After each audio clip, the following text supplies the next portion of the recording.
Hello guys, welcome to station 3. And now what you're going to do is I'm going to show you some postcrania, and I want to say a little bit about postcrania versus cranial material. As we go through this lab, you'll notice that we're going to be focusing mainly on the crania, not so much on the postcrania. The first section or the second section that we looked at, we were looking at the pelvic girdle, that's postcrania. Right now we're going to be looking at femora, that is also postcrania. But when it comes to our hominin ancestors, we don't have a lot of postcranial material to really kind of compare side by side. And the reason that we don't has everything to do with something we call taphonomy, meaning that if you've got a bone that's been buried for millions of years, the odds of actually finding it and not having it be broken down or eaten by something else are very slim.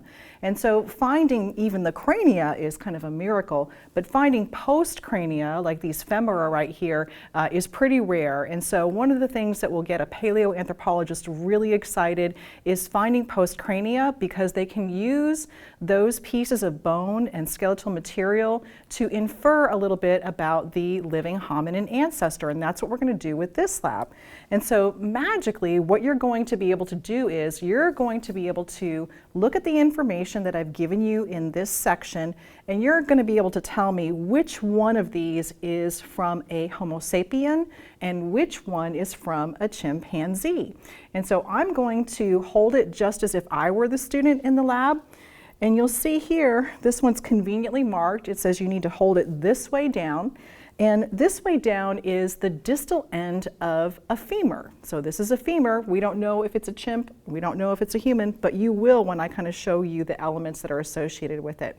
And so in order to, a paleoanthropologist would look at this femur, if this is what they had for a fossil, the first thing they would do is they would evaluate something called the valgus angle.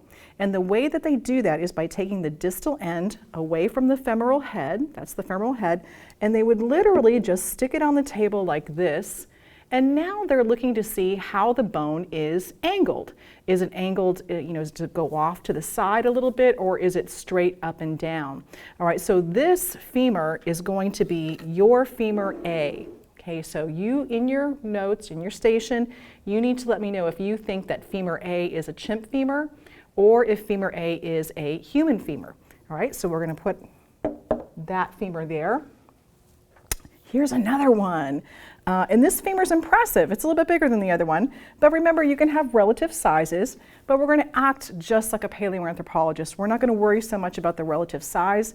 Instead, we're going to stick the distal end of the femur right here on the table, and we're just going to rest it flat like that. And now we're going to just kind of look at the angle. And you're going to assess if it's straight up and down, or if it's to the side, and it doesn't really even matter what side, just which side it is. Another thing that paleoanthropologists get excited about is actually having the femoral head connected to the femur.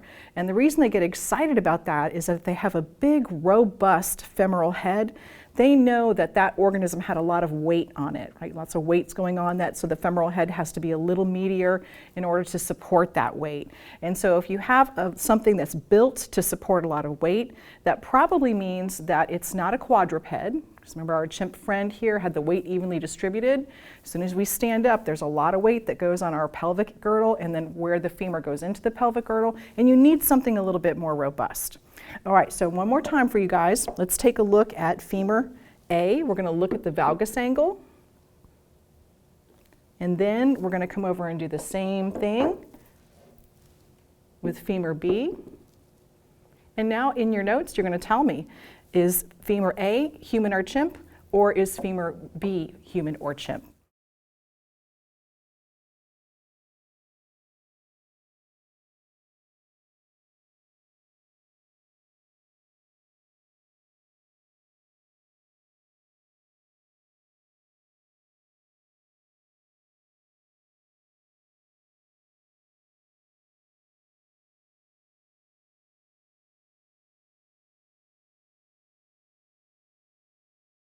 Congratulations, so you finished out. Now let's move on to section 4.